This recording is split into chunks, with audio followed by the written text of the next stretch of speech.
Cool. Thanks very much for having me here on beautiful Wurundjeri country today.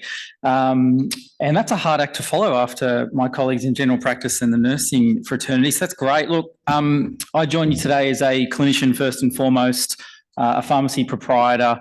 And yes, I am a chief pharmacist of one of Australia's largest networks of community pharmacies. And that network is Australia's, from my sector, it's our largest provider of vaccinations by market share. So here are all my disclosures as well. Let me just say very much upfront that my views today are my own as an individual practitioner. Well, first and foremost, it's a really exciting time to be a pharmacist, if not a little bit turbulent, and I'll talk about that in a moment. But at the moment, look, things are exciting. As a pharmacist in this country, our scope of practice has expanded and continues to expand pretty rapidly. Around the country, it's a bit outside the scope of this presentation, but we're beginning to have structured prescribing arrangements for things like uncomplicated UTI treatment, renewing oral contraceptives, and we're about to kick off a full autonomous prescribing pilot up in North Queensland, which is exciting to see where the profession's heading.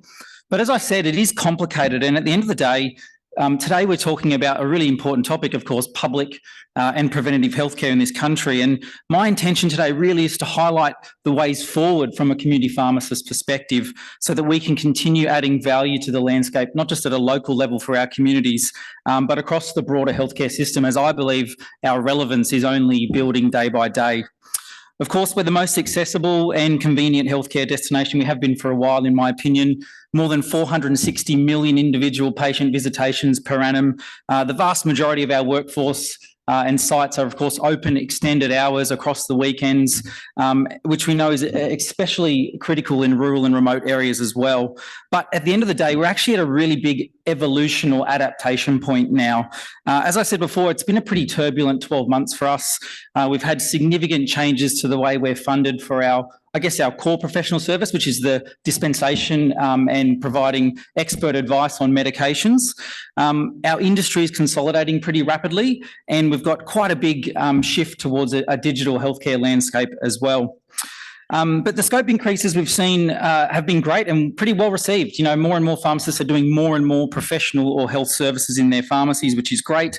I think, like a few of my colleagues from around the grounds as well, we do still have quite a fatigued workforce in a bit of that COVID hangover, and that is something that I think we're just working through as we see the next generation coming through to support some of us old horses in the room.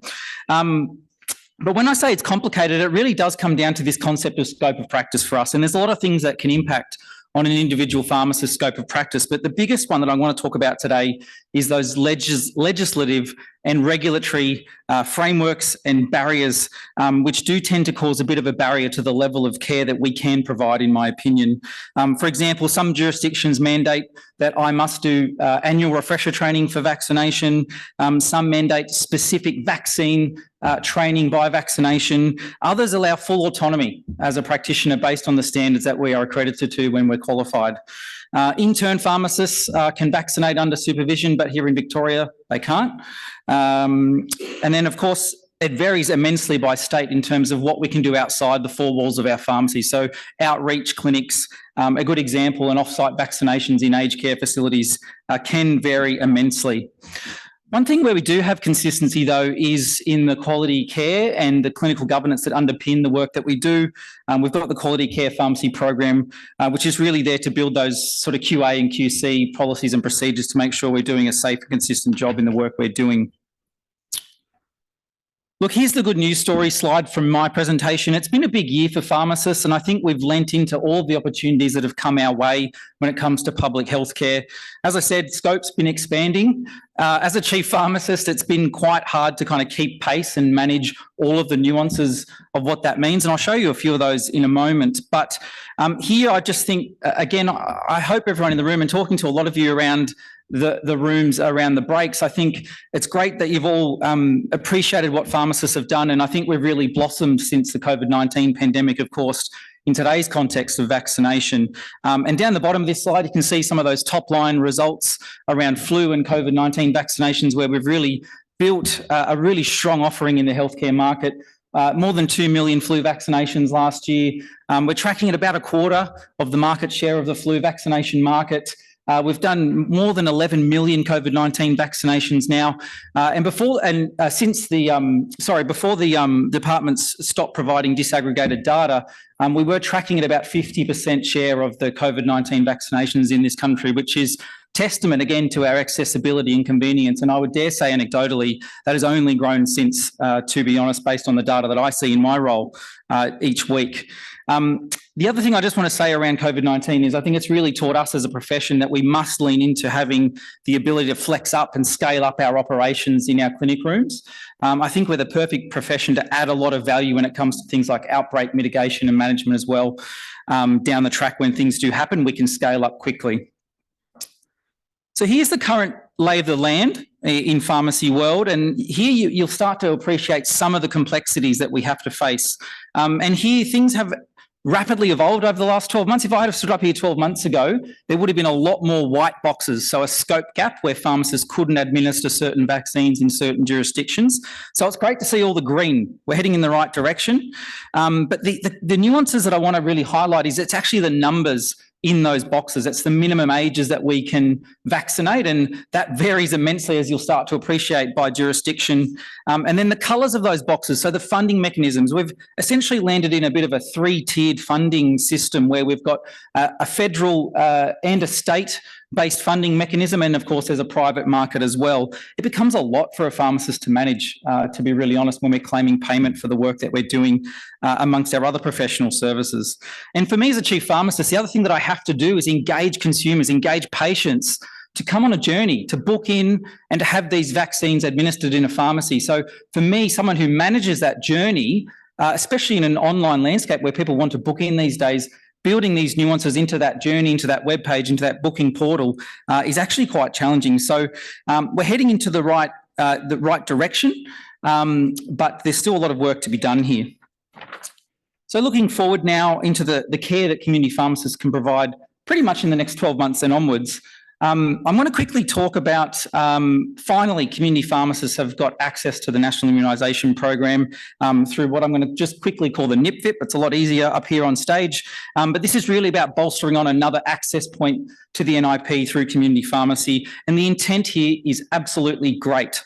It aligns to that no wrong door approach that we should have with vaccination in this country. But due to some of those complexities that I mentioned before, and I'll touch on a few in a moment, it's not as simple as it looks at face value. So my appeal to all of you in the room from other fraternities, there's some QR codes on that slide. There's the NCIRS and the Pharmaceutical Society, which collate really good online resources. So if you've got patients that are overflowing and you want us to administer NIP vaccines to your patients, jump online and have a look, because we'd love to embrace them into our care as well.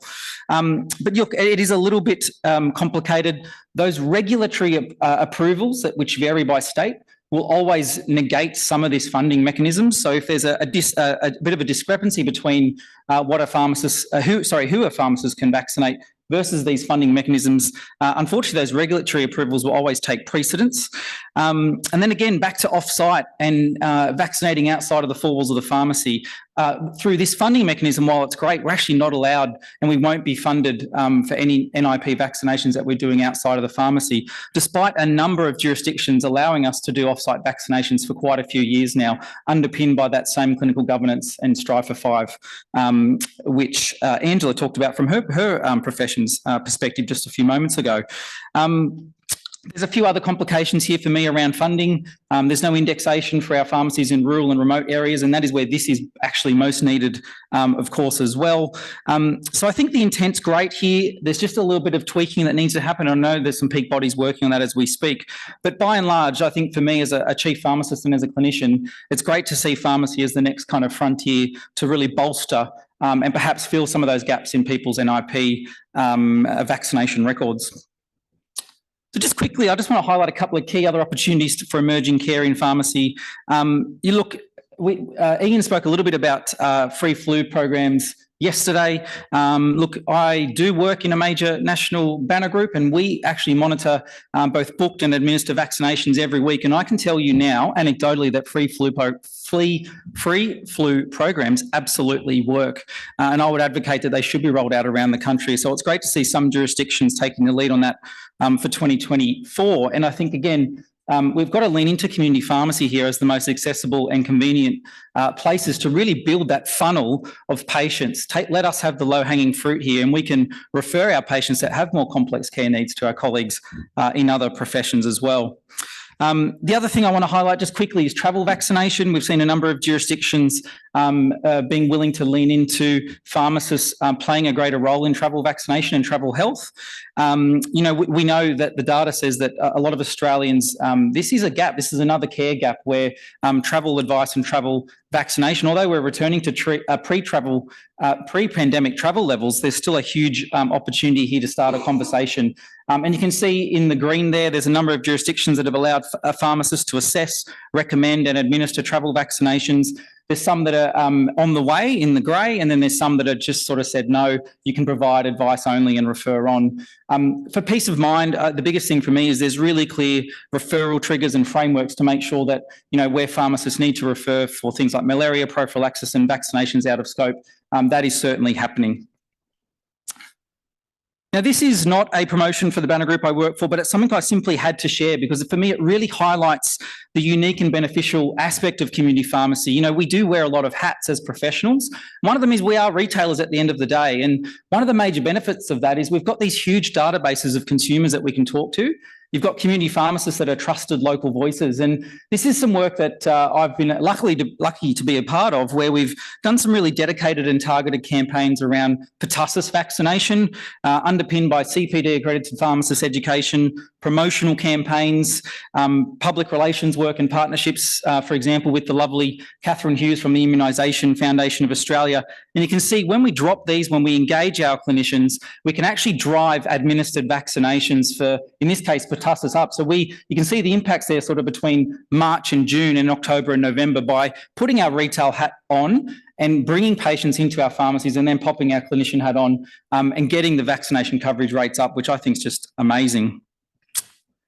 Ian last night showed us a sandwich board, which was interesting, Ian. And look, I loved the concept, but I did want to, again, fly the flag for community pharmacy. This is a photo from one of our pharmacies. It's actually from Macquarie Street in the Sydney CBD. If you're ever there, make sure you go in and speak to Ruth Ann. I know this is a bit old school, but this is retail, right? And this is driving patients in the door. Chat to Ruth Ann about the number of people that have come in based on those sandwich boards. And you can see the breadth of messages that are on those ones. Now, lastly, I've got a couple of minutes, but really, I just wanted to finish with some positivity because there's certainly some things that we can all contribute to really highlight the care that community pharmacy can add and paint a positive picture for public public health and preventative health in this country. So I've got my 4 C's as a chief pharmacist. The first one is consistency. It's consistency in those regs. It's consistency in scope of practice. For me, it's time to bring that long promised harmonisation of our regs to reality. And just 13 days ago, this was confirmed by the McCormack Review into bringing all professions to their top of scope to support a health system that needs it. Another example here is at the moment, we know, I think a lot of us are excited by the RSV vaccine that will be coming down the pipeline later this year. At this point in time, pharmacists have been told we will not be able to administer that in our pharmacies, despite having access to NIP and that huge scope of practice that I showed before. Secondly, it's clarity. It would be remiss of me not to stand up here today and ask for clarity and simplification of COVID-19 vaccination, particularly booster eligibility. I was just reading an ABC News this morning. Again, another great article about boosters and getting boosters. But look, our average punter is an 18 to 64-year-old who's healthy. And we've had many pharmacists who have had to have some pretty hard conversations with people who have they've come into the pharmacy thinking they're eligible for a second booster when they're not. So we have to navigate a lot of mixed messages in media. We get policy by press release. So my simple thing here from my profession is just simplification and clarity, particularly on second boosters if we're going to continue with them from 2024 onwards. Second to last, it's collaboration. Look, thank you for the warm reception today. Pharmacists, of course, are now part of the allied health team. I really encourage you to leverage our professionalism, our accessibility and our convenience, and see us as that funnel to really build and take the low-hanging fruit in the healthcare system so we can refer those that need complex care to all of the people in the room. And lastly, it's just common sense. There is no wrong door for vaccination. Pharmacists should be vaccinating for all approved ages, for all approved vaccines at all sites and locations where patients need them on their terms. And that will really be for the betterment of healthcare in this country. So from a pharmacist, I want to finish by saying thank you for your support. And I think if we can achieve some of these in the next few years, vaccination will be the winner. Thank you very much.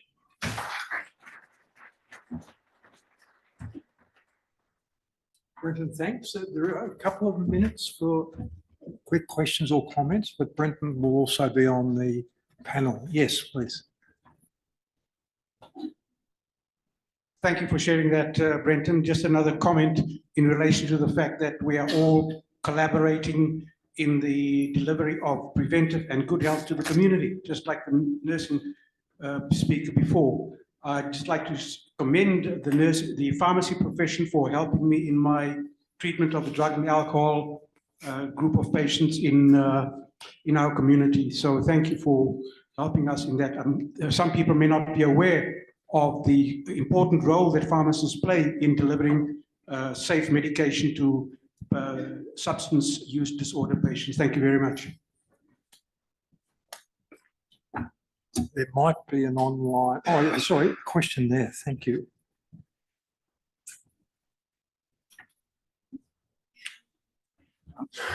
Yeah, thank you for that presentation. Your point around clarity on advice is a really important one, and I guess this comes to the messaging again. One of the problems is Atagi constantly is trying to make sure the messages are simple. They definitely weren't simple at the beginning of COVID, let's face it, but that was because we had restricted supply, but now they can be a lot more simple, and we're trying all the time to keep really clear, crystal clear messages out.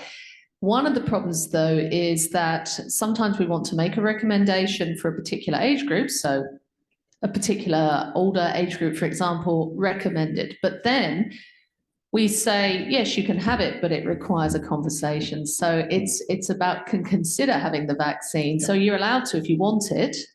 And I guess that's easy from a pharmacy point of view. The trouble is that sometimes that consideration requires a discussion about all your other comorbidities, medications, and other risk factors. And that may not be something that the pharmacists want to do. So it's difficult, but your message is well taken. No, look, thank you for the comment. And I might just add a little bit there.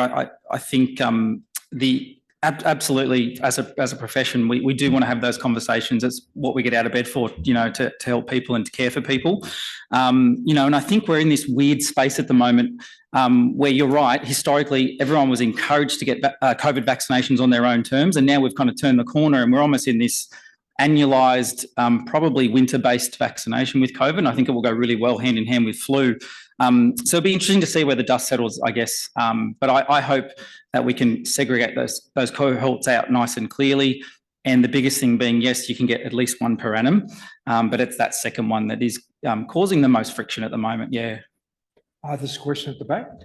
Yeah, thanks very much. As pharmacists become an increasingly important immunisation provider, but at the moment they contribute less than 2% of the adverse event reports. How can we operationalise adverse event surveillance so that it's easier for pharmacists to report adverse events that are reported back to them?